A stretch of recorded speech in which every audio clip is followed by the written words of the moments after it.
Yes, ma'am, Your Honor. Okay, so the gist of this case, the reason why we're here today is the kind of the buck stops with this court here. We There was a, as you know, in the brief, there was a protection order filed against my client, and that's, we're not contesting, but it's the protection order filed against his child, or for him, for his child, that we take umbrage with, because I don't believe that the legal standard has been met here, Your Honors. My reading of the Civil Protection Order statute in Ohio is that it's pretty clear that there's got to be harm done or reckless bodily injury, or the child has to be in imminent danger of physical harm. There's been no evidence presented at the hearing on this matter that showed that this child was in harm's way, or that he ever was harmed. In fact, quite the opposite. When asked about whether, when the mother was asked whether she thought my client, the father, would ever harm this child, or had threatened to harm this child, she said no. And when I asked about whether he had been physically harmed by my client, she again said no. The judge, in his conclusion in determining to grant the protection order on the record, he'd indicated himself, Your Honors, that he feels that Mr. Pambukas, my client, would not put his child in harm's way. He said that on the record. And, well, he said, excuse me, counsel, but didn't he say, actually, I don't think he would intentionally do it, but he did feel that he was submitting the child to potential harm the way he was, taking care of the child whenever he was with him. Yes, Your Honor, that's a correct statement. What his conveyance was that he believes that my client would not intentionally put him in harm's way, but that as a matter of neglect, he felt the child could be injured ultimately, and that's why he decided to grant the protection order. And I understand his reasoning for that. However, I feel that strongly that it does not meet the legal standard necessary to grant a protection order, because there's no language in the protection order or in the case law that I researched for this case that I could find where neglect is a sufficient standard of evidence as far as granting a protection order goes. It's pretty clear that they have to either be reckless at the very least and actually cause bodily injury. And I don't think we have either reckless behavior here, and we certainly don't have any causation of any bodily injury.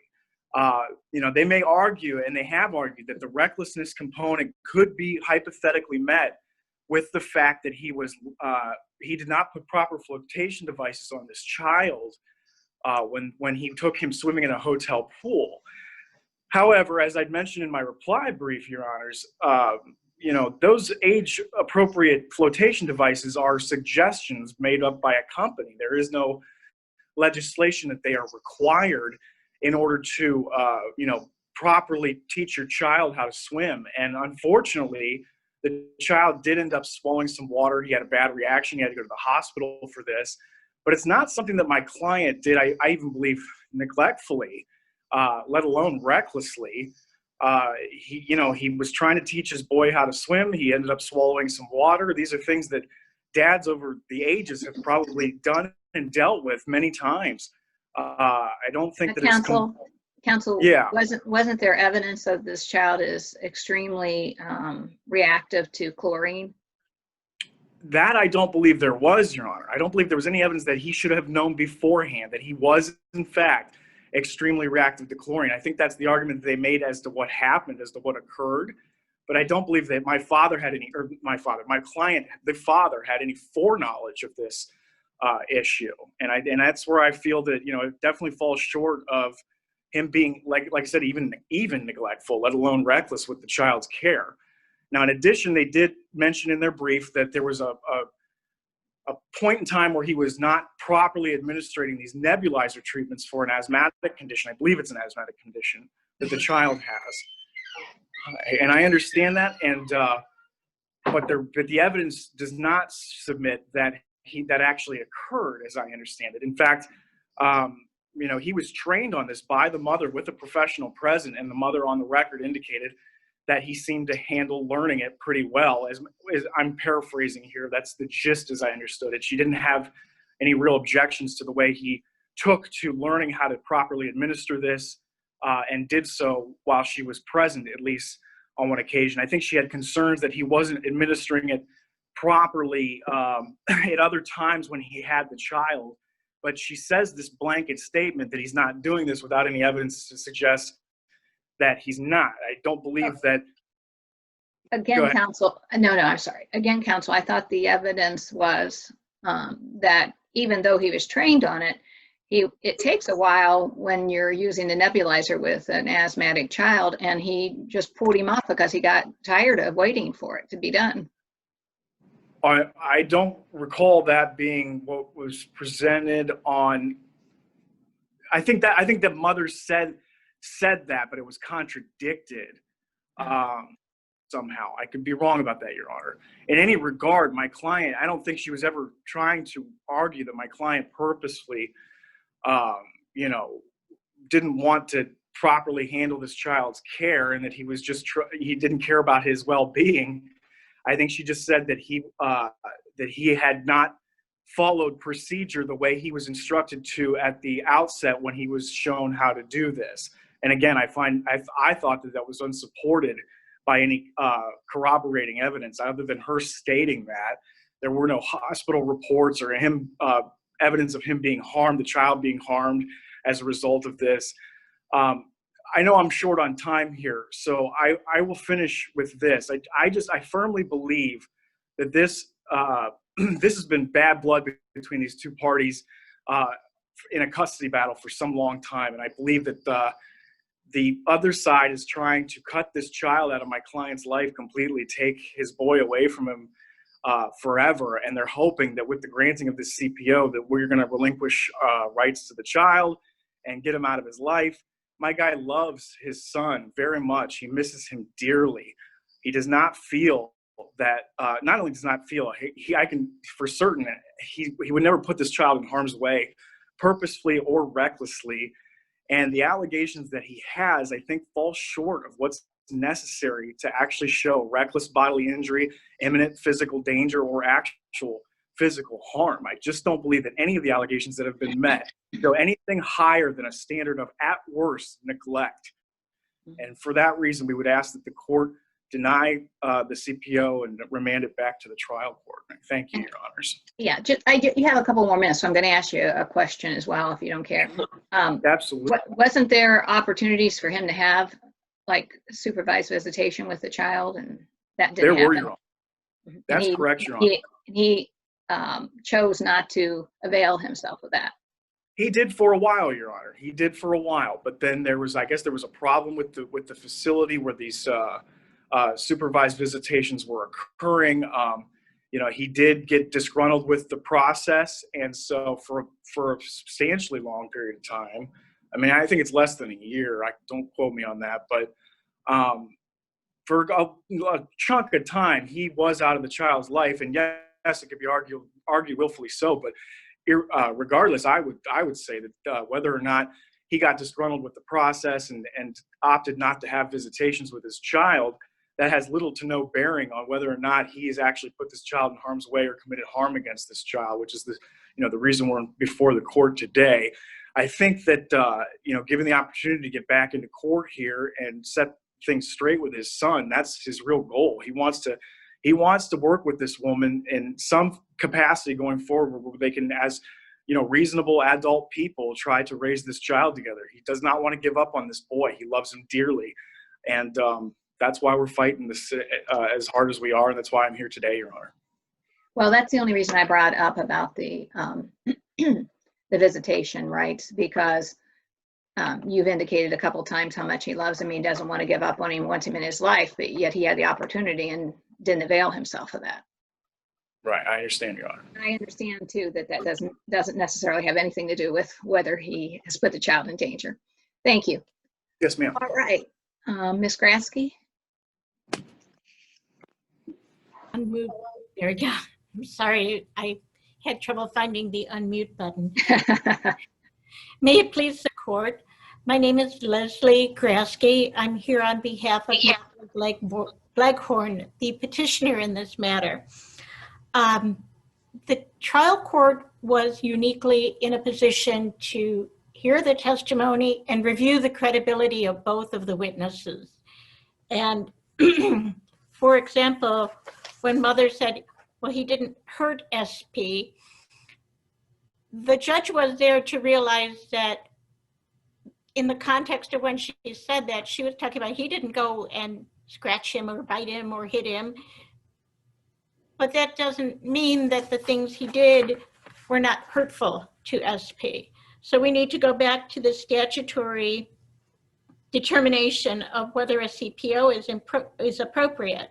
One of the bases is that the respondent has recklessly caused bodily injury or attempted to cause bodily injury by violating RC 2151-031,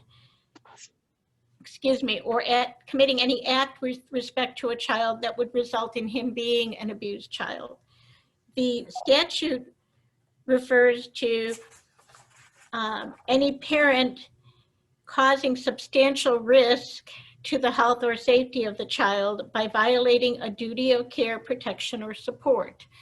This statute needs to be interpreted in the context that SP suffers from a weakened immune system and he suffers from asthma. Because of these conditions, he sometimes needs to have nebulizer treatments. The unrebutted evidence in this matter is that when respondent was administering the nebulizer treatment at the Common Ground Supervised Visitation Program, and I misspoke, I can't guarantee it was Common Ground, I'm remembering that, but the petitioner did testify it was at the Supervised Visitation Program, and respondent just became tired of it and said that's enough and stopped the nebulizer treatment. That's not appropriate medical treatment for a child who has a compromised immune system and asthma. There's also unrebutted evidence that the respondent had failed to administer the child's asthma medication. Respondent repeatedly has expressed his disbelief that the child has any asthma and that his immune deficiency is of significant risk for the child. One time, the mother forgot to put the inhaler in the child's bag, and when her stepfather brought the inhaler, father refused to accept it from him. The only person who could deliver that is mother. That's not putting the child, taking the appropriate care of the child's health, safety, and care. Counsel, are you indicating that the record demonstrated that he intentionally did not give the asthma medication, or he was just neglectful?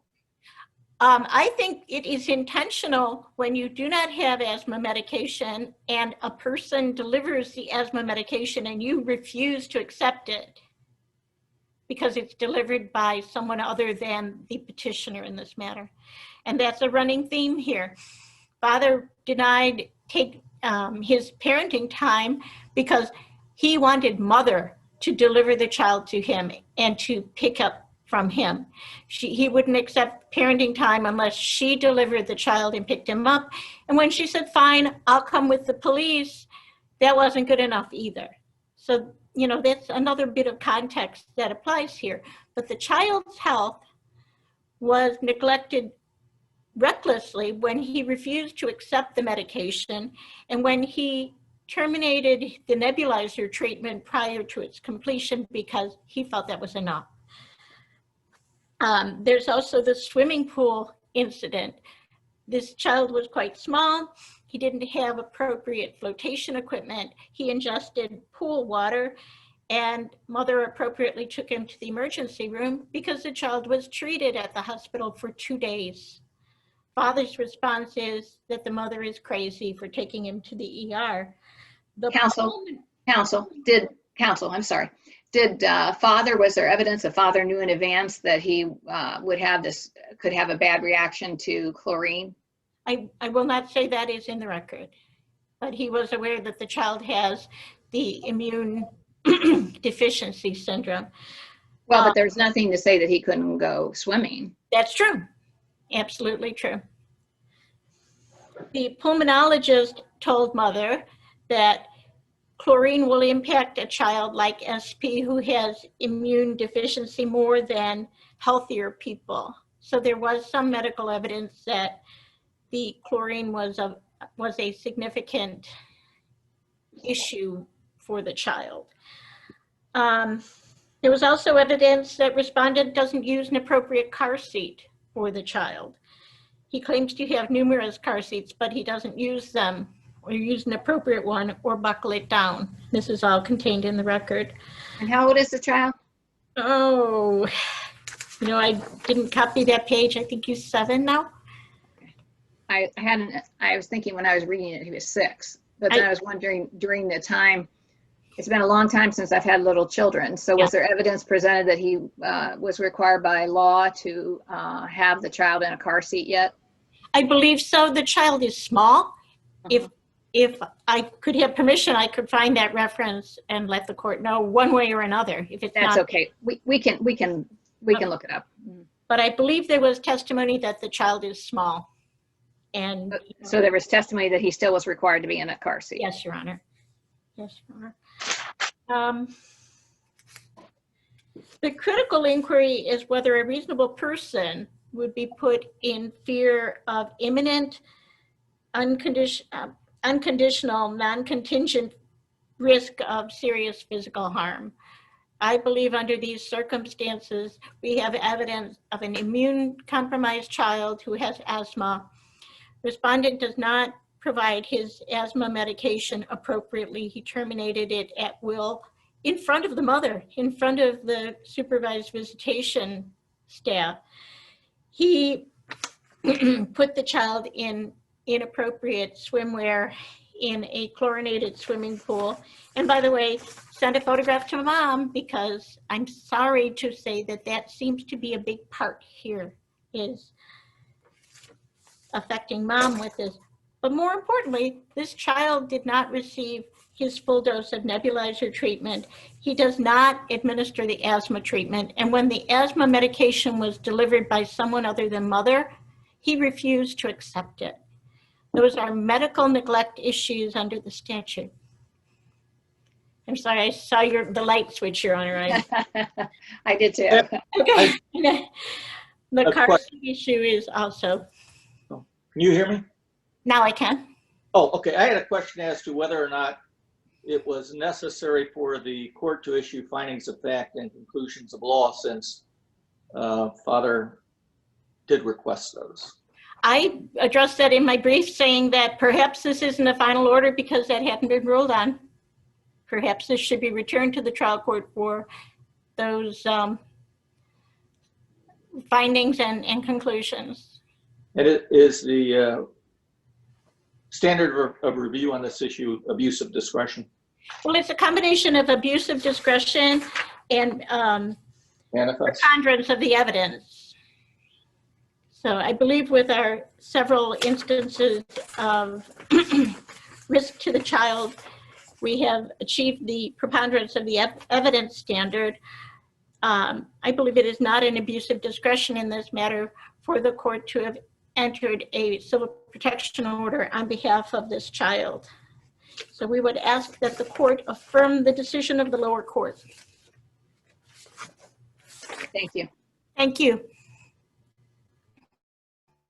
Mr. Kelly, you still have your 5 minutes for rebuttal. Yeah, you're muted. You have to unmute yourself, Mr. Kelly. I'm sorry, Your Honors. That's Thank okay. you. That's okay. You can start over. Yes, ma'am. In response here, I will just put shortly that I feel this could set a bad precedent going forward. I believe that what Ms. Grasky's client is trying to do here is punitively take my guy's child away from him for a standard of less than perfect parenting, or at probably best, and at worst, that he was just neglectful on multiple occasions. But it does not arise to the level of reckless behavior. And I would ask that the court take into consideration the context and circumstances and facts proving the allegations that were submitted at trial. So, for instance, mom makes these claims that these nebulizer treatments weren't given properly, but she doesn't give any context as to when they weren't given properly, as to what any consequences may have been for failing to give them properly. She just blankets statements that he doesn't always give him his asthma medicine as appropriate.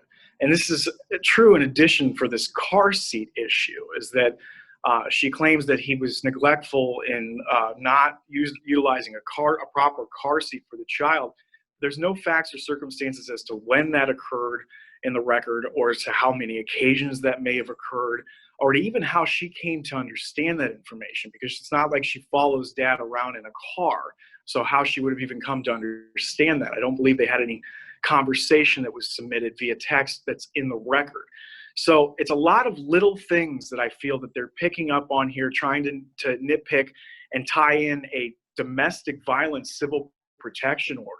And I think that they're doing so contrary to the real spirit and intent of this law, which is to protect kids and people in general and families from violent, dangerous situations, or situations where somebody is so compromised mentally or their character that they recklessly put people in a regular fashion in harm's way, or put people in a position where they could be harmed just by virtue of their outlandish behavior. Because I don't believe reckless and negligent are synonymous. I think if they were, that the legislature would have put neglect or negligence as the standard in this case, and that thereby these protection orders could be issued, but they didn't. They very clearly made it. I'm sorry, Your Honor. No, I'm sorry. I was waiting for you to get a chance. I was wanting to get a chance to not interrupt you, but I have to interrupt you. I just wanted to ask, what was the evidence in regard to custody here? Does mom have sole custody of the child? She does at this point, Your Honor. He had visitation. He's hoping to get some visitation back with his child. He just desperately wants his boy back in his life. And that's why we're here today, Your Honor. Thank you. Yes, ma'am. Anything else? No, ma'am, Your Honor. Well, thank you very much. Thank both sides for your presentation and your amenability to the new normal. And I think it's working pretty well, so I'm appreciative of that.